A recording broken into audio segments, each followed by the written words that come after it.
নামাজে দাঁড়ালে মন সাথে থাকে না, নামাজে শুধু ভুল হয়, সূরা যে কয়বার করে নিজেও জানি না, এরকম আছে না নাই? এদিকে ওদিকে চলে যায়। এখন মনটারে কিভাবে আপনি এক জায়গায় আনবেন, কনসেন্ট্রেট করবেন কিভাবে? বিশ্বনবী একবার মসজিদে ঢুকে দেখলেন এক সাহাবী নামাজ পড়তেছে, আল্লাহু আকবার, নামাজের মধ্যে এরকম করতেছে। এরকম করে না অনেকে? নামাজের পরে দাড়িও টানে, দাড়িও চুলকে, আছে না নাই? নামাজ পরে জামাও সোজা করে, নামাজ পরে দাড়িও টানে। বিশ্বনবী বললেন লাউ খাশাআত কলবুহু লা খাশাআত জাওয়ারিহুহু, এর অন্তরে যদি আল্লাহর ভয় থাকতো তাহলে এর অঙ্গ প্রত্যঙ্গের মধ্যেও এই ভয়ের ইমপ্যাক্ট পড়তো। এই সাহাবীর অন্তরে আল্লাহর ভয় নাই, খুশু নাই, এজন্য হাতে পায়ের মধ্যেও খুশু নাই, হাত একবার এদিকে নড়ে আরেকবার ওদিকে নড়ে। আমাদের এরকম সমস্যা আছে না নাই? বিশ্বনবী বললেন তোমাদের যদি খুশু খুদু নামাজের মধ্যে বাড়াতে মনে চায়, নামাজের মুসল্লায় দাঁড়িয়ে হৃদয়টারে যদি আল্লাহর আরশে পাঠিয়ে দিতে মনে চায়, তাহলে নামাজের মুসল্লায় যখন দাঁড়াবা মনে করবা এটাই হতে পারে জীবনের শেষ নামাজ। 5টা টিপস দিব আপনাদের মনোযোগ বাড়ানোর জন্য। 5টা। কয়টা? নামাজে মনোযোগায়ন কিভাবে করবেন 5টা টিপস খেয়াল করে রাখেন, কিভাবে নামাজের মনোযোগ বৃদ্ধি করবেন। টিপস নাম্বার 1, সল্লু সলাতান মুআদ্দিয়া, বিদায়ী নামাজ পড়বেন। মনে করবেন হতে পারে আজকে এই নামাজটাই আমার জীবনের শেষ নামাজ। এখন বাজে 10:30, আপনাকে বলা হলো আজ রাত 1টার দিকে আপনার জীবনের হায়াত ফুরিয়ে যাবে। চলে যাওয়া লাগবে না? আমাদের থাকতে পারবো আমরা? চলে যাওয়া লাগবে। রাত 1টায় মালাকুল মউত চলে এসে রূহ কবজ করে নিয়ে যাবে। আর 1.5 ঘন্টা আপনার হাতে সময়। এই 1.5 ঘন্টায় আপনি নামাজ রোজা যা পারেন করে নেন, আপনার হুঁশ থাকবে? কথা কন। 1.5 ঘন্টা পরে আপনার মরণ। আপনি তাড়াতাড়ি করে ওযু করে আসবেন, যা নামাজে দাঁড়াবেন, মনে মনে ভাববেন আজকে জনমের মতো মাপ চামু আল্লাহর কাছে, আকাম কুকাম যা করছি সব কাইন্দা একেবারে মাফ করায় ফেলাম আল্লাহর কাছে, ঠিক কিনা? সেদিন আপনি ওযু করবেন চমৎকার ভাবে পাঞ্জাবিটা পরে, আতর মেখে, টুপিটা পরে মুসল্লার মধ্যে দাঁড়িয়ে আল্লাহু আকবার বলে নামাজ শুরু করবেন। ওই দিনের নামাজে আপনার কোনো তাড়াহুড়ো নাই। আছে? আজীবন তাড়াহুড়ো করছেন, কিন্তু ওই দিন আপনার তাড়াহুড়ো নাই। ওই দিনের রুকুটা আপনার জীবনের শ্রেষ্ঠতম রুকু হয়ে যাবে। ওই দিনের সেজদাটা আপনার জীবনের শ্রেষ্ঠতম সেজদা হয়ে যাবে। ওই দিন আপনি সেজদায় পড়ে চোখের পানি দিয়ে জায়নামাজ ভিজিয়ে দিবেন। দিবেন না? কথা বলেন, দিবেন না? এর কারণ আপনি জেনে গেছেন এটাই আপনার জীবনের শেষ নামাজ, ঠিক কিনা? তো এই যে প্রত্যেক নামাজের সময় মসজিদে যে আল্লাহু আকবার বলে যে দাঁড়াই, এই নামাজের পরে আবার কোন নামাজের চান্স আমি জীবনে পাবো কিনা কোনো গ্যারান্টি আছে? চিল্লায় বলতে হবে, গ্যারান্টি আছে? আরো 30 মিনিট আমরা সবাই বেঁচে থাকবো, গ্যারান্টি? আর 10 মিনিট বাঁচবো, গ্যারান্টি? শ্বাস যেটা ভিতরে নিলাম ফেলতে পারবো, কোনো গ্যারান্টি আছে? তাহলে প্রতিটা নামাজের সময় আমরা এই কথাটা ভাবি না কেন, যে হতে পারে এই নামাজটাই আমার জীবনের শেষ নামাজ, হতে পারে আজকের এই সেজদাটা আমার জীবনের শেষ সেজদা। চিল্লায় বলেন ঠিক কিনা? বিশ্বনবী শিখায় দিলেন মনোযোগায়নের প্রথম পদ্ধতি। নামাজে মনোযোগ থাকে না, মনোযোগ যদি বাড়াতে চাও ভাবো এটাই হতে পারে জীবনের শেষ নামাজ। সল্লু সালাতান মুআদ্দি, perform the salah as if this is your last and final prayer. এমন ভাবে নামাজ পড়ো মনে করো এটাই হতে পারে জীবনের শেষ নামাজ। আজকে থেকে প্রত্যেকবার আল্লাহু আকবার বলার সময় এটা ভাবতে পারবো না আমরা, যে হতে পারে এই নামাজটা আমার শেষ নামাজ। এই চিন্তাটা মাথার মধ্যে রাখার দরকার আছে না নাই? সাইয়েদনা আলী রাদিয়াল্লাহু তাআলা আনহু, উনি যখন নামাজে দাঁড়াতেন দিন দুনিয়ার হুঁশ থাকতো না। উনার পায়ের মধ্যে জিহাদের ময়দানে তীর ঢুকেছে। তীর বের করতে গেলেই চিৎকার মারে, কাউরে তীর ধরতে দেয় না।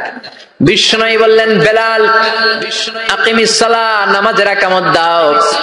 নামাজ শুরু করার আগে এক সাহাবীরে বললেন নামাজের মাঝখান দিয়ে যে তুমি আলীর পা থেকে টেনে তীর বের করবে, কারণ আমি জানি আমার মেয়ের জামাই আলী যখন নামাজের যায় নামাজে দাঁড়ায় দিন দুনিয়ার কোনো হুঁশ আলীর আর থাকে না। একামত হলো আল্লাহু আকবার, আল্লাহু আকবার। বিশ্বনবী নামাজ শুরু করলেন, রুকু দিলেন, সিজদা দিলেন। দ্বিতীয় রাকাতের জন্য যখন দাঁড়ালেন, বিশ্বনবীর কথা মতো এই সাহাবী যে কাতারের মাঝখানে সাইয়েদনা আলীর পা থেকে গায়ে যত জোর ছিল টান মেরে তীর বের করেছে, ফিনকে দিয়ে রক্ত বের হয়েছে। সাইয়েদনা আলী মুহূর্তের জন্য টের পায় নাই। নামাজ শেষ, সালাম ফিরালেন, তাকিয়ে দেখে পায়ে তীর নাই, চারদিকে শুধু রক্তের বন্যা।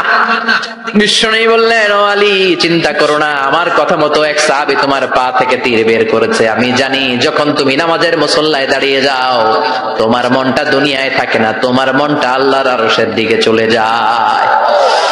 তোমার নামাজের মধ্যে খুশু খুদু এত বেড়ে যায়, আখিরাতের কথা এত তোমার স্মরণ হয়ে যায় নামাজের মধ্যে তোমার পায়ের তীর টেনে বের করেছে, 1 সেকেন্ডের জন্যও তুমি টের পাও নাই রে আলী। সুবহানাল্লাহ। উনি মনে করতেন এটাই জীবনের শেষ নামাজ। সাহাবারা যখন মরুভূমিতে নামাজ পড়তে দাঁড়াতেন, আকাশের পাখিগুলো এসে সাহাবাদের মাথার মধ্যে বসে যেত। মরুভূমির পাখিগুলো মনে করতো এগুলো খেজুর গাছ। কি মনে করে বসতো?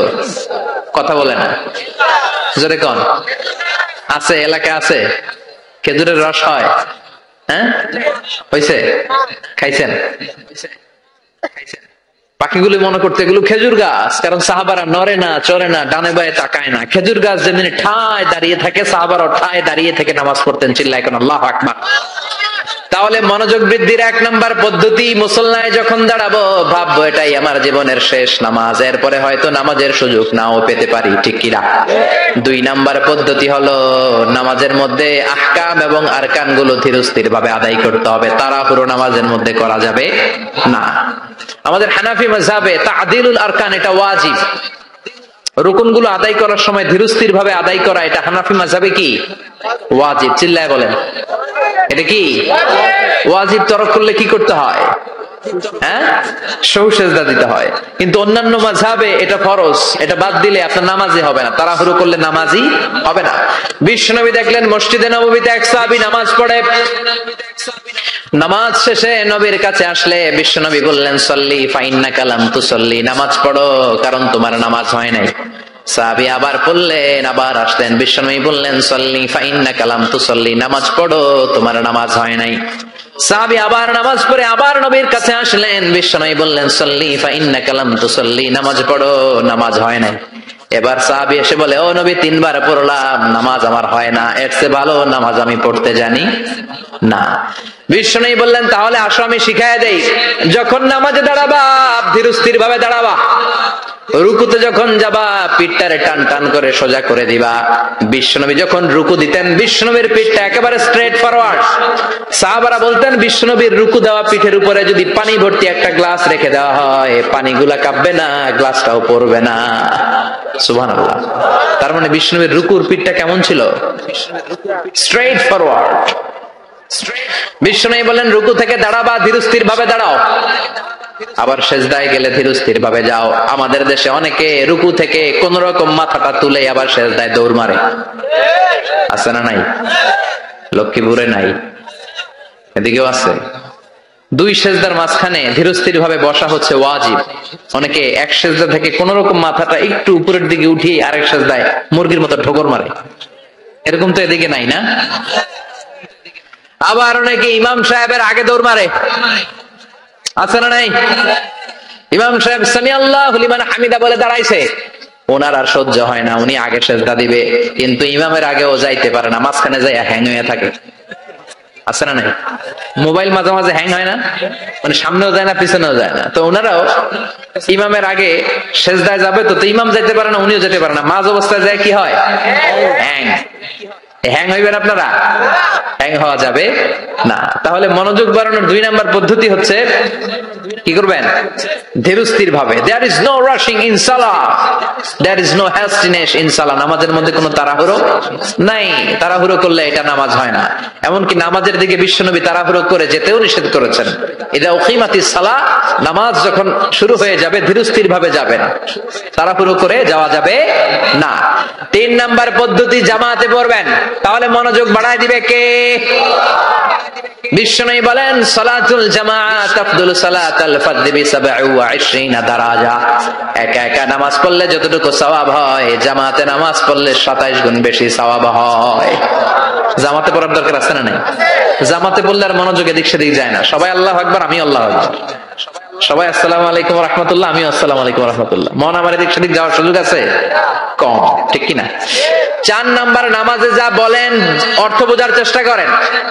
আমরা সালাতে যেটা বলি এটার অর্থ বুঝি না। আমরা প্রতিদিন বলি আলহামদুলিল্লাহি রাব্বিল আর রহমানির মালিকি, আবার বলি সামি আল্লাহু লিমান হামিদা, কি কইলাম বুঝি নাই।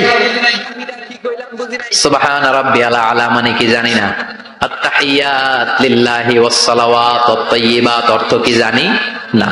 এজন্য সালাতে যা বলেন এটা বুঝে বুঝে বলার চেষ্টা করেন। আউয়ালু মা ইউহাসাবু বিহিল আবদু ইয়াউমাল কিয়ামাতি আস-সালাহ, কিয়ামতের দিন সর্বপ্রথম হিসেব নেওয়া হবে নামাজের, সালাতের। সালাত চিনেন তো? কুরবানির গোশত খাওয়ার মাঝখানে যেটা খায় ওটা, হ্যাঁ, এটারে বাংলায় আমরা নামাজ বলি। কি বলি? নামাজ। বিশ্বনবী ইন্তেকাল করবেন, রুহু বের হয়ে যাচ্ছে, 2-3টা শব্দ বললেন, এর মধ্যে একটা ছিল সালাত। আর সালাত, উম্মতেরা নামাজ, নামাজ, নামাজ ছেড়ে দিও না। ওমা মালাকাত আইমানুহুম। মানুষ ইন্তেকালের আগে শ্বাস বের হয়ে যাচ্ছে, রুহু চলে যাচ্ছে, ওই মুহূর্তে কি জরুরি কথা বলে নাকি ফালতু কথা বলে? সবচেয়ে জরুরি কথাটাই তখন সে বলে যায়, ঠিক কিনা?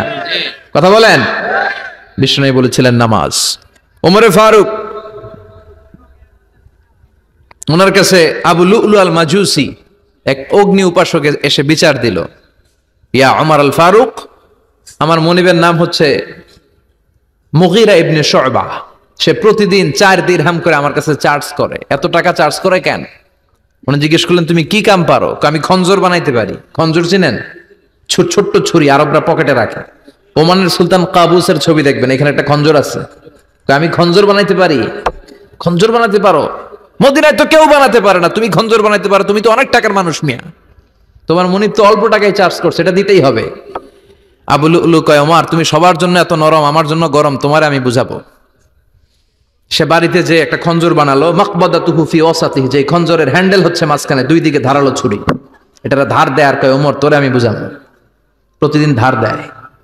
সাইয়েদনা ওমরে ফারুক মসজিদে নববীর ইমাম, ওয়া কানু ইউসাল্লুনা বিগালাস, তখন ওনারা অন্ধকারে নামাজ পড়তেন আউয়াল ওয়াক্তে। আমরা তো দেরি করে পড়ি, সুন্নাহ অনুযায়ী আগে আগে পড়া ভালো। আপনি মসজিদুল হারামে গেলে দেখবেন যে কত আগে ফজর পড়ে, ফজরের 1-1.5 ঘন্টা পরে সূর্য ওঠে, ঠিক কিনা?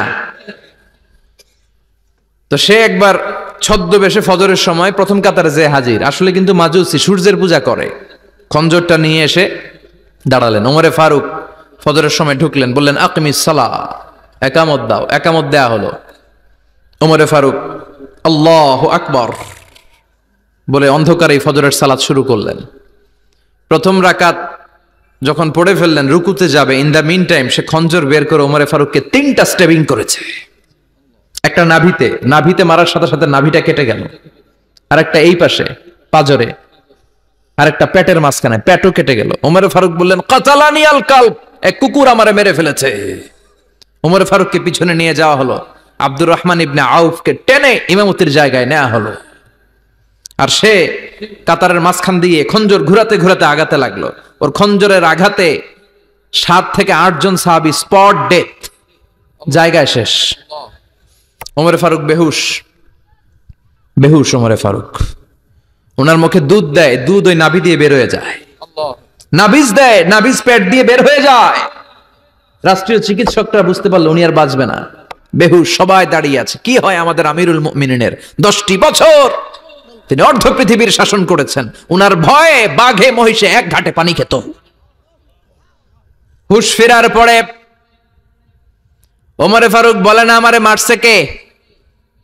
আমার কি অবস্থা, বাঁচবো কিনা?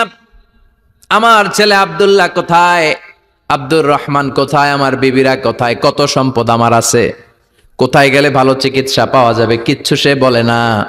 হুশ ফিরার পরে ওমরে ফারুকের প্রথম প্রশ্নটা ছিল, আসল্লান্নাস, আসল্লান্নাস, আমার দায়িত্বে, আমার নেতৃত্বে যে ফজরের একটা নামাজ শুরু হয়েছিল, এটা কি ঠিক মতো শেষ হয়েছিল? আল্লাহু আকবার, আল্লাহ। আসল্লান্নাস, মানুষের নামাজটা পড়ছিল, 1 রাকাতের দায়িত্ব পালন করতে পেরেছে, এরপর হুশ নাই। বাকি 1 রাকাতের কি হয়েছে? মুসল্লিদের কি হয়েছে? সালাতটা ওয়াক্ত মতো হয়েছে কিনা? আসল্লান্নাস, এটা ছিল ওমরে ফারুকের প্রশ্ন। সুবহানাল্লাহ কইবেন না? তাহলে এই সালাতের গুরুত্ব আছে না নাই? সর্বপ্রথম এই সালাতের ব্যাপারে in the day of judgement আমাদেরকে প্রশ্ন করবে কে? সালাত কায়েম করো, সালাত কায়েম করো, হবে সম্মানী তুমি, হবে জান্নাতি তুমি, হবে সম্মানী তুমি, হবে জান্নাতি তুমি। দিবে কাল হাসরে শীতল ছায়া আরশে আজিম, রব্বিয়াল আলা, রব্বিয়াল আযীম, রব্বিয়াল আলা, রব্বিয়াল আযীম। সুবহানাল্লাহ পড়েন। এজন্য নামাজ নামাজ, এই নামাজ যাতে মিস হয়ে না যায়। সব মিস হতে পারে, নামাজ মিস হতে পারে না। আল্লাহ তুমি বুঝার তৌফিক দান করো। পাপ নাই, গুনাহ করি নাই, এরকম কেউ আছি? কথা বলেন, কত পাপ করছি কোনো হিসাব আছে? পৃথিবীর কেউ না জানলেও জানে কে? পৃথিবী না জানুক আমি তো জানি, আমি কি পাপ করেছি হায়। আমার পাপের করলে বিচার, বাঁচার আমার নাই উপায়। দয়াময় প্রভু মাফ করো আমায়, মাফ করো আমায়। পড়েন আমিন। আমাদের পাপগুলো ক্ষমা করে কে? চিল্লায় বলেন কে? আল্লাহ ডেকে বলে, গোলাম আমি হলাম গাফিরুয যামব কাবিলুত তাওব। আমার কাজ হলো ক্ষমা করা, আমার কাজ হলো তওবা কবুল করা। শয়তানের কাজ হলো ওয়াসওয়াসা দেওয়া, আমাদেরকে ভুল পথে নিয়ে যাওয়া। আর আমাদের কাজ হলো ভুল করে ফেলা, আল্লাহর কাজ হলো ভুলগুলো মাফ করে দেয়া। আল্লাহ ডেকে বলে, গোলাম তোরা যদি ভুল না করতি, তোরা যদি পাপ না করতি, তোরা যদি অন্যায় না করতি, তোদেরকে ধ্বংস করে দিয়ে এমন একটা জাতি আমি এই দুনিয়ার বুকে তৈরি করতাম যারা সকালবেলা ভুল করে দুপুরে মাফ চাইতো, দুপুরে ভুল করে রাত্রে মাফ চাইতো, আজকে ভুল করে আগামীকাল মাফ চাইতো। আর আমি আল্লাহ গুনাহগুলো তাদের সব ক্ষমা করে দিতাম। ক্ষমা করে দিতে আল্লাহর বড্ড ভালো লাগে। বান্দা আল্লাহর কাছে বারবার চাক, চোখের পানি ছাড়ুক, এটা আল্লাহ পছন্দ করে। চোখের পানির যে কত পাওয়ার আপনি কল্পনাই করতে পারবেন না।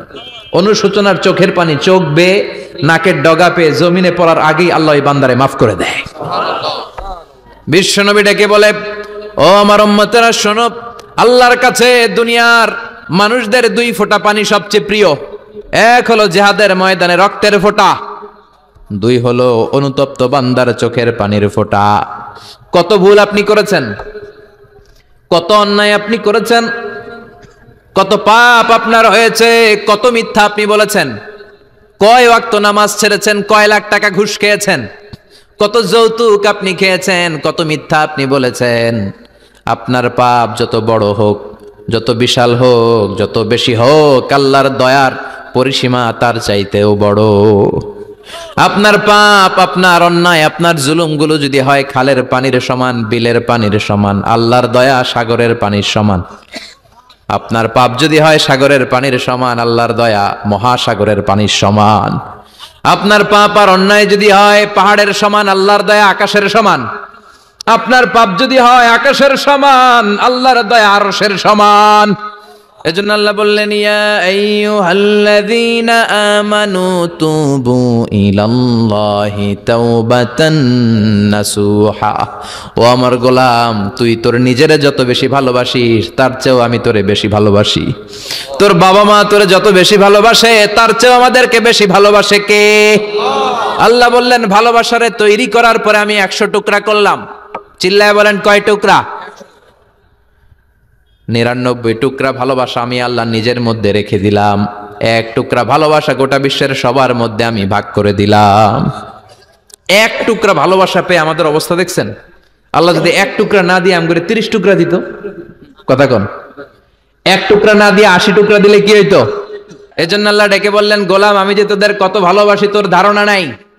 চোখের পানি ছাড়, গুনার কথা স্মরণ কর, তওবা কর। তওবার মতো তওবা করলে সব গুনাহ মাফ করে দিতে পারে কে? বিশ্বনবী বলে, আমার কোনো গুনাহ নাই, তারপরেও প্রতিদিন 70 বারেরও বেশি আমি তওবা করি। আল্লাহে ইন্নী আস্তাগফিরুল্লাহ ওয়া আতুবু ইলাইহি আকসার মিন 70 মাররা। Could you imagine that? কল্পনা করছেন কোনদিন যে নবীর গুনাহ নাই, ওই নবী তওবা পড়ে প্রতিদিন 70 বার, আকসার 70 বারেরও বেশি। আমার পড়া দরকার কয়বার? আপনার পড়া দরকার কয়বার? বিশ্বনবী 70 বারের বেশি বললে আমাদের পড়া দরকার কয়বার? আর আমরা প্রতিদিন পড়ি কয়বার? কথা কন। আমাদের ভুল হবে, ভুল হতে সমস্যা নাই, ভুল হওয়াই মানুষের স্বভাব, কিন্তু ভুল হওয়ার পরে ভুলের উপর অটল থাকা যাবে না।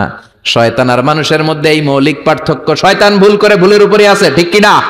ক্ষমা চায় নাই, কিন্তু আমরা সকালে ভুল করলে দুপুরে মাপ চাই কার কাছে? 19 সালে ভুল করলে 20 সালে মাপ চাই কার কাছে? মৃত্যুর আগ পর্যন্ত আমরা ক্ষমা চাইলে ক্ষমা করে দিবে কে? সব সময় 24/7 তওবার দরজা খোলা, দুইটা সময় ছাড়া। ভালো করে মনে রাখবেন, মুখস্থ ঠোঁটস্থ যেন থাকে। দুইটার সময় তওবা কবুল হয় না। চিৎকার করে বলেন কয় সময়? এক হলো বাদাল গারগারা, গরগরানি যখন আসে, মালাকুল মাউত যখন চলে আসে, মালাকুল মাউতরে যখন দেখে ফেলবেন তখন তওবা কবুল হবে নাকি? কথা কন।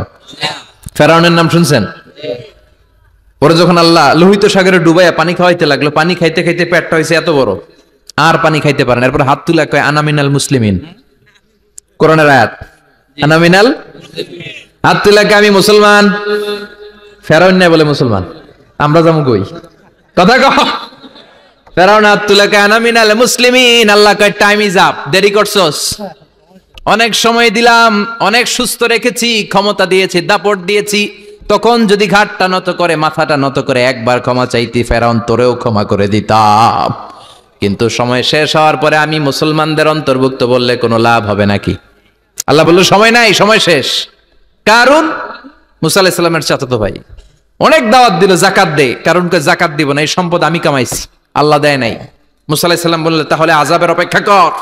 আযাব চলে আসলো। আল্লাহ বললেন মুসা সেফ জোনে যাও, সরো, এখনই আযাব। ফাখাসাফনা বিহি ওয়া বিদারিহিল আরদ, পুরো ফাইয়ুমের জমিনটার আল্লাহ কাঁপিয়ে দিলেন, আর কারুনকে সহ পুরো সম্পত্তি তার জামিনের ভিতরে দাবিয়ে দিলেন। হাঁটু পর্যন্ত কারুন দেবে যায়, ভাবছে উঠে যাবে। কোমর পর্যন্ত দেবে যায়, ভাবছে উঠে যাবে। গলা পর্যন্ত যখন দেবে যায়, আর সুযোগ নাই। কয় মুসা আমার সব সম্পত্তি তোরে আর তোর আল্লাহরে দিয়ে দিলাম, আমারে বাঁচা, আমারে সব সম্পত্তি তোর আর তোর আল্লাহর, আমারে খালি বাঁচা, চাচা আপন প্রাণ। আল্লাহ বলে সময় শেষ। তার মানে বাদাল গারগারা তওবা কিন্তু আর কবুল হয় না। এই হলো একটা। নাম্বার 2, বাদা তুলুই শামস মিন মাগরিবিহা, প্রতিদিন চাঁদোলাতে সূর্য কোন দিক দিয়ে ওঠে? কথা কয় না? পূর্ব দিকে। কিয়ামতের আগ দিয়ে সূর্য আর পূর্ব দিকে উঠবে না, পশ্চিম দিক থেকে উঠবে। যেদিন প্রভাতে পশ্চিম দিক থেকে সূর্য উঠবে, ওই দিন থেকে তওবার দরজাটারে বন্ধ করে দিবে কে? আল্লাহ। তার আগ মুহূর্ত পর্যন্ত জীবনে যত গুনাহ করেছি, অন্যায় করেছি, চোখের পানি ছেড়ে ক্ষমা চাইলে ক্ষমা করবে কে? শয়তান আল্লাহরে চ্যালেঞ্জ দিছে, আল্লাহ তুমি আমারে জাহান্নামে পাঠাবা, আমিও তোমার বান্দা করে লয়ে একসাথে জামাতে ঢুকমু। একা ঝুঁকবো না, একা যাব না, তোমার বান্দাদেরকে সবগুলারে জাহান্নামী বানায়া তারপরে ঢুকমু। তোমারে চ্যালেঞ্জ দিলাম, একটারও জান্নাতে ঢুকাইতে পারবা? আল্লাহকে তুই আমার চ্যালেঞ্জ দিলি? আমি তো সব রাজার বড় রাজা, মহারাজা, আমারে চ্যালেঞ্জ দেশ, এত সাহস পাইলি কই? তুই আজীবন ওয়াসওয়াসা দিয়ে পাপ কাজ করাবি, একদিন তাফসীর মাহফিলে এসে আমার বান্দা ক্ষমা চাবে, আমি মাফ করে দেবো, তুই কি করবি? আজীবন অন্যায় করবে, আজীবন পাপ করবে, জুলুম করবে, একদিন চোখের পানি ছেড়ে আমার কাছে কান্নার মতো কান্না করলে আমি সব গুনাহ মাফ করে দেব। এজন্য আল্লাহ বললেন ইয়া আইয়ুহাল্লাযীনা আমানু তুবু ইলাল্লাহি তাওবাতান নাসুহা। ভুল করেছো, তওবা করো, মাফ করবে কে? সাইয়েদনা আদম আলাইহিস সালাম ভুল করলেন, দুনিয়ায় এসে শত শত বছর কাঁদলেন, কিন্তু ক্ষমা হয় না। আল্লাহরে বললেন আল্লাহ কি করলে ক্ষমা পাবো বলো? ফাতালাক্কা আদামু মির রাব্বিহি কালিমাতিন ফাতাবা আলাইহি। আল্লাহ বললেন ও আদম তোমারে কিছু কালেমা শিখাইয়া দেই, এই কালেমাগুলো দিয়ে আমার কাছে দোয়া করো, ক্ষমা করে দেব। আল্লাহ শিখাইয়া দিলেন ও আদম দুই হাত তুলে চোখের পানি ছেড়ে আমার কাছে পড়ো রব্বানা, পড়েন রব্বানা যালামনা আনফুসানা ওয়া ইল্লাম তাগফির লানা ওয়া তারহামনা লানাকুনান্না মিনাল খাসিরিন। এটা শিখাইতেছিল আল্লাহ। আল্লাহ আমি জুলুম করেছি, অন্যায় করেছি, ভুল করেছি, পাপ করেছি, তুমি যদি ক্ষমা না করো ক্ষমা করার কেউ নাই, ঠিক কি না?